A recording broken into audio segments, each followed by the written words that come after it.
Ahora, esto nos lleva a otra pregunta. ¿Cómo puedo estar seguro que Cristo de veras me puede salvar a uno? ¿Cómo puedo estar seguro que Cristo es el Salvador? Si yo voy a venir a Él y voy a poner mi fe y mi confianza y mi vida y todo esto, ¿cómo puedo estar seguro que Él me puede salvar? El mismo Evangelio te lo va a decir. La prueba es, número 1, que Él murió por ti y que Él se levantó de entre los muertos, dice la Biblia. Él murió una muerte que fue el juicio de Dios sobre Él, no porque Él pecó, sino porque Dios lo hizo, porque Él no cometió pecado, sino que dice 2 Corintios 5:21, que Él no conoció pecado por nosotros. Dios lo hizo a Él, fíjate, pecado, para que nosotros fuéramos hechos justicia de Dios en Cristo. ¿Te das cuenta lo que Dios ha hecho? Oh, Dios te dice todo lo negativo quizás para ti, pero también te dice lo positivo para que tú lo hagas. ¿Cómo sé yo que su muerte, Dios aprobó esa muerte? Otra vez, la Biblia dice, porque Dios levantó de entre los muertos. Dios estuvo satisfecho del sacrificio y del precio que Él pagó y dijo, entonces yo cargué en Él. Cada cual se apartó por su camino, mas Dios cargó el pecado de todos nosotros en Él. Digo, todo esto son verdades claras. Estas no son verdades que tienen doble sentido, ambiguas. Estas dos verdades objetivas aquí están en el Evangelio para que tú la tengas bien claro. Ahora, todos los pecadores que van camino a un juicio eterno, Dios ama, perdona. Y los que ponen su fe en Cristo, esto es claramente, los que creen y reciben el perdón que Él le da. Lo dice el Evangelio. Este es el cristiano porque usted cree eso, ya es cristiano, lo ha creído. Creerlo te produce paz, esperanza hacia tu futuro eterno. Tú dices, bueno, pues entonces yo he hecho eso. Entonces yo soy salvo, perdonado, justificado. Dios me borró mis pecados. Y eso te da esa seguridad. Bueno, aquí viene otra pregunta, la cual hay que tener mucha atención en ella. ¿Cómo puedo estar seguro que lo que yo he creído de veras y que he recibido es la salvación? Ahora, vamos a ser honestos. Aunque nosotros, todo lo mencionado, que te he mencionado en la Biblia ahorita, como cristianos, mira, hay momentos, nosotros como cristianos, para asegurarnos nuestra salvación, hay momentos, yo encuentro que una de las cosas que trato como pastor es gente que no tienen esa seguridad de su salvación. No están seguros. Gente que no entienden que una salvación es para siempre. Dios no te salvó por una semana, por un mes o por un año nada más. No. La salvación es eterna. Es eterna. ¿Qué es lo que le roba al creyente la seguridad? No la salvación, pero la seguridad. Bueno, no me siento salvo. Bueno, hay un montón de cosas que yo te voy a decir por qué te sientes así. Si tú has llegado a esa posición, si tú no estás seguro. Una es la falta de impacto. Como que no siento que ha hecho un impacto en mi vida. Digo que soy nacido de nuevo, pero todavía estoy igual. Falta de resultado en el servir al Señor. Algunas personas miran a sus vidas y dicen, bueno, yo soy salvo cristiano. ¿Sabes qué? Yo soy cristiano, supuestamente, y yo he sido transformado. Yo tengo poder, pero yo no miro mi vida y no miro que eso ha hecho un impacto en mi vida. Y eso te pone a pensar, te pone un poquito dudoso, porque no ve un impacto en tu vida. Yo trato de hacer algo para servir al Señor y tengo que decir que no veo mucho resultado de eso. Y ese cristiano está un poquito inseguro. Ahora yo no he dicho que no es. Te estoy diciendo cómo se sienten algunos. Quizás tú te has sentido alguna vez así. Y una persona es esa clase de situaciones que le vienen a la vida, se desanima y se pregunta si actualmente tiene ese poder, porque como que no lo veo en mi vida. La Biblia habla del poder que actúa, trabaja en nosotros. Pablo dijo eso, pero a veces algunos dudamos que ese poder actúa y trabaja en nosotros o en alguien que conocemos que es cristiano. Bueno, hay que pensar algunas cosas. Otra realidad que le roba la aseguranza de su salvación es que desobedecemos. Oh, pero ¿cómo yo se han desobedecido y desobedecido? Y uno falla en obedecer la palabra de Dios. Entonces se ve atrapado en la transgresión o en una iniquidad y pecado. Naturalmente va a cuestionar su salvación. Pues si yo soy salvo, ¿por qué hago esto? ¿Por qué digo esto? ¿Por qué pienso esto? Mire, yo estoy hablando con usted. Cuando usted realiza que hay algo en usted, algo que continúa empujándote a desobedecer lo que tú sabes. El pecado está en aquel que sabe hacer lo bueno y no lo hace. Pablo tiene una situación como la nuestra en el capítulo 7 de Romanos. Lo que quiero, no hago. Lo que no quiero hacer, lo hago. Dice, hay un problema en mí. ¿Ah? Ahí estamos nosotros. Hay cosas que tú no quieres hacer, pero de vez en cuando te encuentras atrapado haciéndolo. Y usted ve eso y se comienza a preocupar. ¿Seré yo cristiano? ¿Ah? ¿Habré sido yo de veras salvo? ¿Por qué continúo así? Otra es, parecido a lo que te he dicho, la inconsistencia. Usted tiene su momento en que está espiritualmente allá arriba con el Señor. Parece que se va a ir como Enoc. Porque Enoc caminó tan cerca con Dios que un día Dios le dijo, oye, pues ya que estás tan cerca, ¿por qué no te vienes del todo? Hay momentos que espiritualmente, pero estás aquí hoy y tu corazón es elevado en adoración. Tú sientes la presencia del Espíritu en tu vida. Pero luego hay otro tiempo que se encuentra en una situación que no debe estar en ella y ve la inconsistencia en tu vida. ¿Por qué antes estoy allá arriba? ¿Por qué antes estaba entusiasmado con el Señor y hoy no quiero nada con Él? ¿Y por qué mañana me arrepiento de estar así y vuelvo mi alegría y el gozo? Vuelve el gozo de la salvación. No la salvación, dijo David, pero el gozo, pues David lo perdió. Y te preguntas si todavía tú eres salvo. Y nosotros los cristianos pasamos por esa situación. Otra cosa que te roba esa seguridad de la salvación es la presencia de un hábito, de un pecado interno que tú no lo has podido vencer. Y tú dices, bueno, pues si yo soy cristiano, ¿cómo es que no puedo vencer este hábito? Porque aquí está todavía. No me diga que no.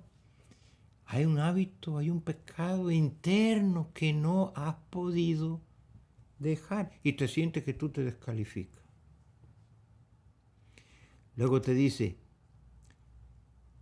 si soy un cristiano, de veras lo seré porque yo quise ser como otro. Bueno, tú no sabes otro. Tú no miras dentro de otro. Tú ves algunas cosas. ¿Por qué no puedo tener la victoria sobre este pecado? Y luego tiene que enfrentarte a la realidad de la tentación, de la duda.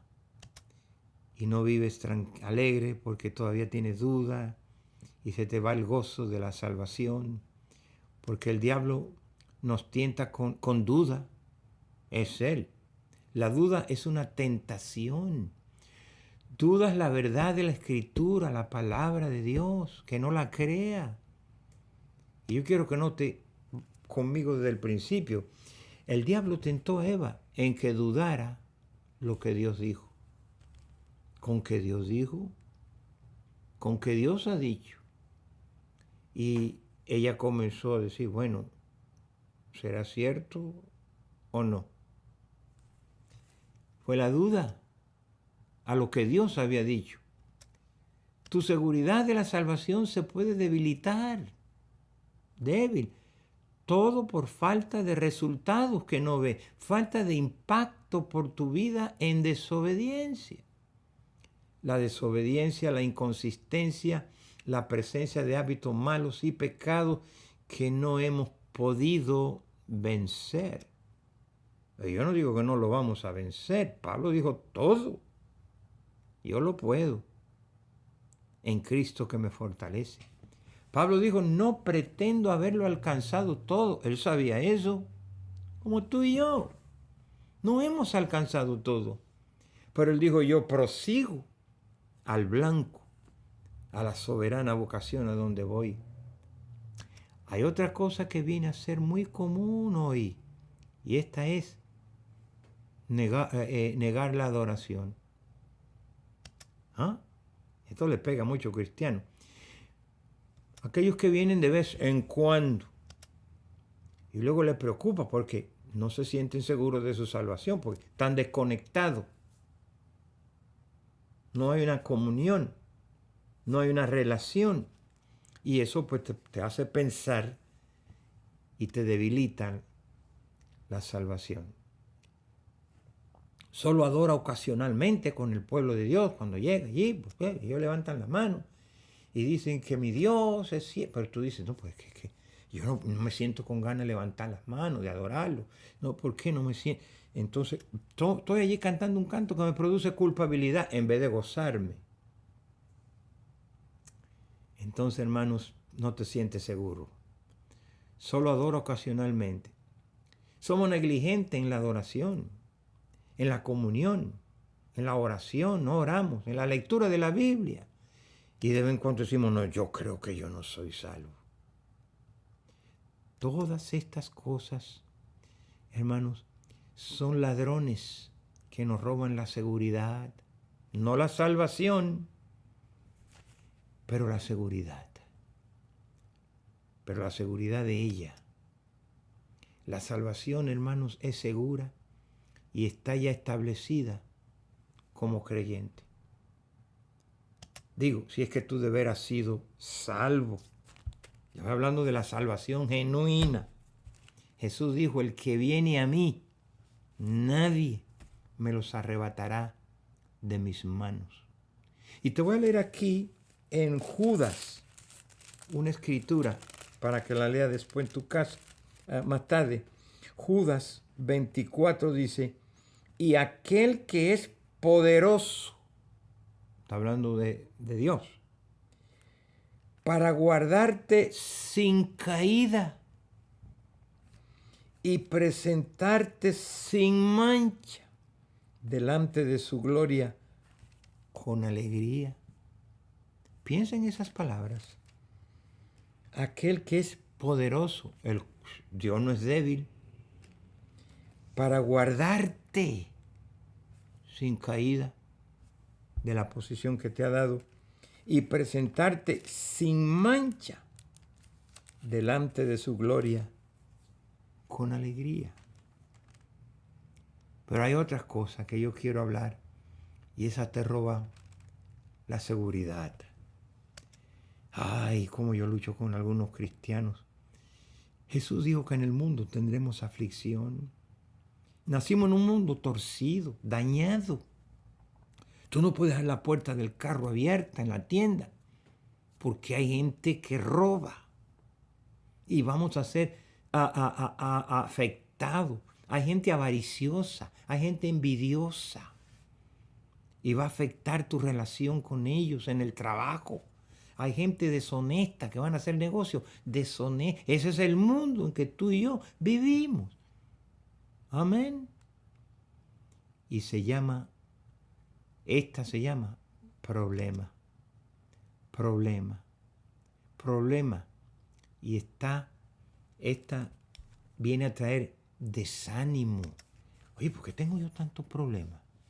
Que no, Dios dice que Él suplirá todo pues lo que me falte, y comenzamos a buscar una manera y eso te roba la seguridad. Descubres alguna enfermedad. ¿Y por qué estoy enfermo? O muerte de un amigo, ¿por qué pasó eso? De un familiar o alguien querido. Quizás tu matrimonio, tu familiar, algo ha pasado o se está destruyendo tu vida, tu corazón está quebrantado y eso te trae dudas de la seguridad de tu salvación. Y eso viene a ser una tentación del enemigo. Si Dios te ama, ¿por qué permite eso? Si de veras te salvó, ¿por qué estás pasando por eso? ¿Dónde estaba Él? ¿Que no te cuidó? ¿Que no dice que mi Dios pues suplirá todo lo que os falte conforme a su riqueza en gloria? Mira tú cómo estás. Y esas cosas te hacen un poquito pensar. Miren, hay dos aspectos de nuestra salvación.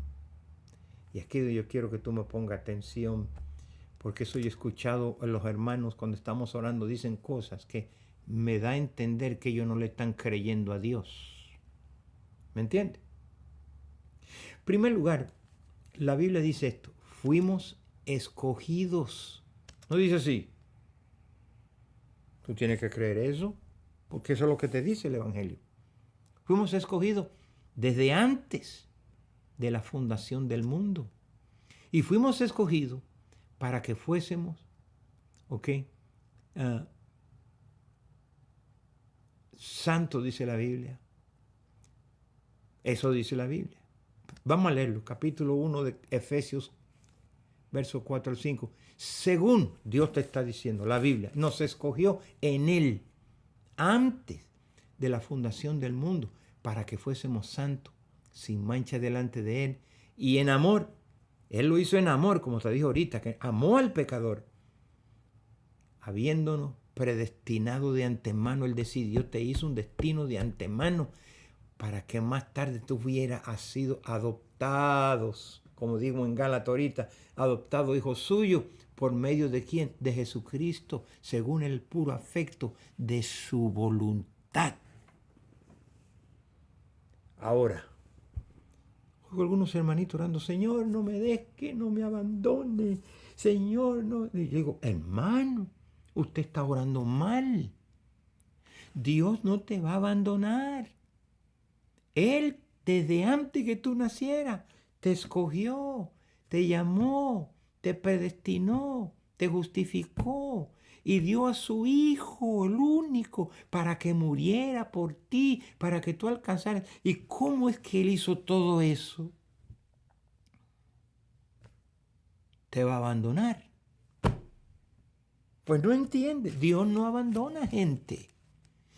Ahora sí le dije, asegúrese usted que no lo abandona Él. ¿Me entienden, hermano? Dios dice que desde antes te tuvo en mente, te tuvo en el plan, hizo todos los preparativos y pasó por todo lo que pasó y puso a su Hijo por todo lo que su Hijo pasó. Lo hizo pecado. Él no cometió, pero lo hizo pecado para que en Él pudiésemos alcanzar la justicia. ¿Y cómo Él ahora que ha hecho todo eso, ahora tú estás orando que te va a abandonar? Que no te abandone. Como que Dios se rasca la cabeza. No entiendes lo que yo hice por Él antes de que Él existiera. Dice que cuando éramos pecadores, Él murió por ti. Cuando tú no eras lo que eres ahora, Él murió por ti. Entonces, hermanos, estas cosas hay que creerle a Dios. Pero cuando nacimos ya en pecado, después de Adán y Eva pecaron, y siendo pecadores había un trabajo que hacer en nosotros. Y si fuimos salvos, ¿cuántos más seremos reconciliados? Dios es amor, nos predestinó para adoptarnos como hijo a través de su Hijo Jesucristo. Dios nos escoge, nos predestina para adoptarnos como hijo, predestina llegar a ser, y como nacimos pecadores, Él nos desde allá para que llegásemos a ser santos. Y luego, la adopción, ese es un escogimiento. En cuanto usted escoge a alguien de que nace de otra familia y lo trae, lo hace a ese niño, esa niña, y lo hace precisamente miembro de la familia, usted decide hacer eso. Dios hizo eso con nosotros. Todo esto puede solo suceder en Cristo. Efesios capítulo 1, verso 3 al 13, dice de esta manera: bendito sea el Dios y Padre de nuestro Señor Jesucristo, que nos bendijo en el pasado con toda bendición espiritual en los lugares celestiales en Cristo, según nos escogió en Él antes de la fundación del mundo, para que fuésemos santos sin mancha delante de Él, en amor, habiéndonos predestinado para ser adoptados hijos suyos por medio de Jesucristo, según el puro afecto de su voluntad. ¿Cómo ahora te va a abandonar Él? ¿Cómo te vas a perder? Según el puro afecto de su voluntad. Y lo hizo para que tú fueras alabanza de la gloria de su gracia, para probarle al mundo y al universo, el mundo venidero también, de quiénes éramos nosotros, pero Él en amor decidió hacer eso. En quien ahora tenemos redención, fíjate, por su sangre. Redención nos compró el perdón de pecados según las riquezas de su gracia, que hizo, oye, aquí viene, sobreabundar para con nosotros en toda sabiduría e inteligencia. Y el verso 9 dice: dándonos a conocer el misterio de lo que Él quiso, su voluntad, según el beneplácito, según le agradó, el cual había propuesto en sí mismo. Dios hizo eso de reunir, el verso 10 dice, todas las cosas en Cristo, en la dispensación del cumplimiento de los tiempos, tanto las que están en los cielos como las que están en la tierra. Dios va a reunir todo eso. Y ahí estás tú. Él te escoge y te llama, te predestina, y ahora está trabajando dentro de nosotros por su Espíritu Santo. Y dice, el verso 11, en Él asimismo tuvimos, no que tendremos, ya tuvimos herencia, habiendo sido predestinados conforme al propósito de aquel que hace todas las cosas según el designio de su voluntad, como Él quiso. Y el verso 12 dice, a fin de que seamos para su alabanza de su gloria. Nosotros lo que primeramente esperamos en Cristo. El verso 13, en Él también nosotros, habiendo oído la palabra de verdad, el evangelio de la palabra de verdad, de vuestra salvación, y habiendo creído, fuiste sellado con el Espíritu Santo de la promesa. En Él, en Él, en Él. Ya eres. ¿Cómo te va a abandonar? ¿Por qué le dice, no me dejes? Pero luego veremos que también el primogénito, que es el primero, estas cosas hay que enseñarlas, no predicarlas de un púlpito, yo las estoy enseñando. Nosotros hemos sido puestos en Cristo. Pues no dice así la Biblia. Cuando tú eres puesto en Cristo, estás en Cristo. ¿Ah? Ya estás. Ya eres santo. Ahora, de que no estés viviendo, eso es algo que tú tienes que corregir. Amén. Nosotros hemos sido puestos en Cristo y hemos venido a ser herederos de Dios, coherederos con Cristo, y venimos a ser parte de esa gran familia, de esa sociedad que Dios está formando, de toda tribu, de toda lengua, de toda raza, de toda nación, de todo grupo étnico, de todo tipo. Dios los va a reunir a todos. Y ahí se va a cumplir lo que la gente está gritando en las calles. El hombre no puede poner justicia. Yo entiendo eso y vamos a durar hasta que Cristo venga con esos tipos de problemas. Mi identidad, mi vida cuesta. Es cierto, toda la vida cuesta la que el Señor trae ahora en esa gran familia. La ira de Dios está sobre los que no son hijos de Dios. Eso es lo que dice el Evangelio. Entonces, hermanos, voy a tener que terminar. Esto es bien profundo lo que estoy hablando. Pero a la luz de la Biblia vamos a ser liberados de algunos temores. Amén. Mire lo que dice Juan capítulo 3, 35 al 36.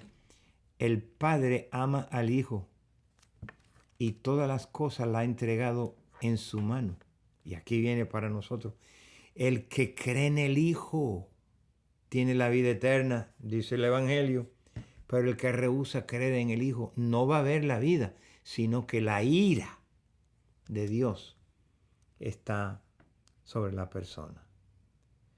Mire, no todos los que son hijos de Dios, no todos, sino los que nacen de Dios, los hijos de obediencia, porque hay quienes no son hijos de obediencia.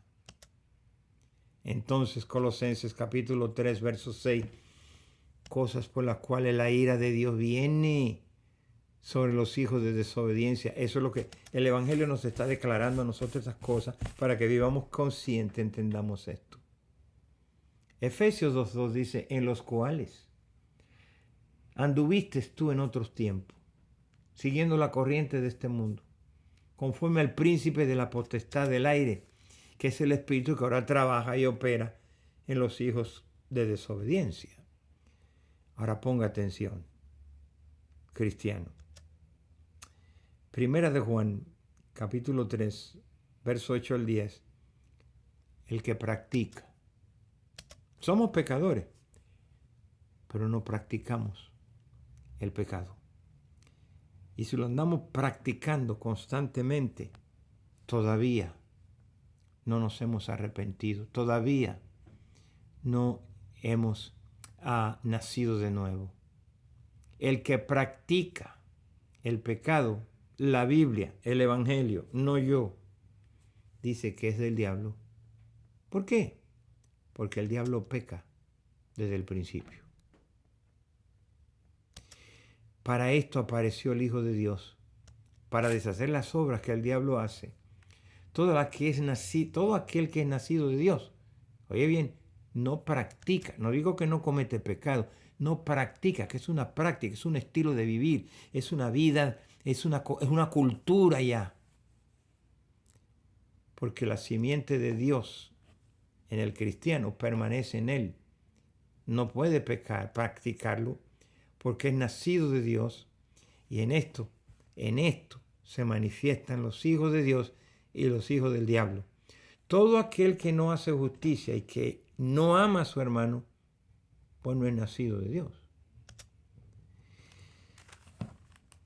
Vamos a hacer una pausa aquí para no darle tanto en la cabeza, darle tiempo que estudie.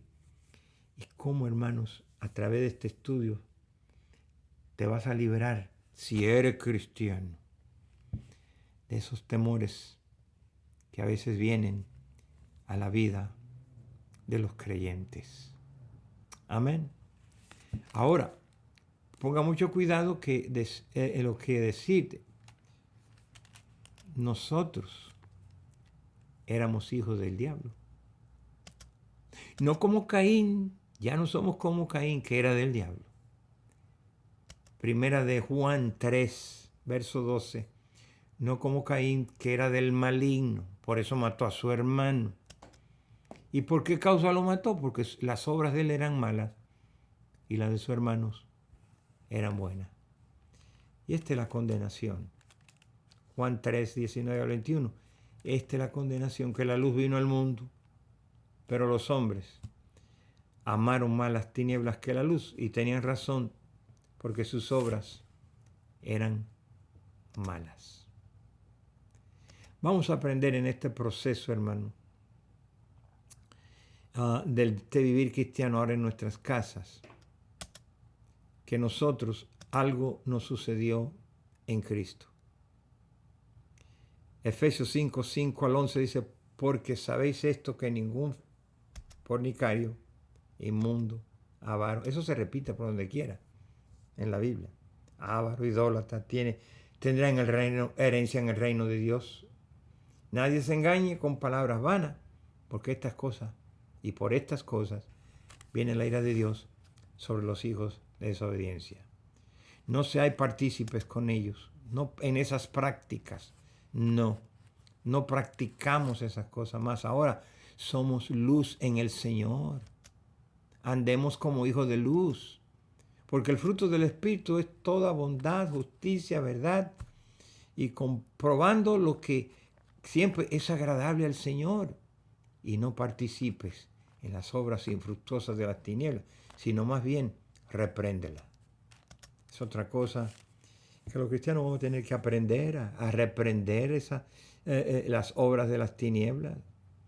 A veces tenemos miedo a reprender a algunos hermanitos por ahí, pero si tú lo amas, tú no tienes que decirle, no, hermano, no. Mire, si una persona a una iglesia, tú estás reunido, alguien te viene hablando de una persona y diciéndote, bueno, criticándolo, la mejor manera de reprenderlo y corregirlo, dile, ay, tú, de veras tú viste eso. ¿Sabes qué? Siendo que tú lo viste y me lo estás diciendo, vamos a tomarnos de la mano y vamos a orar por esa persona.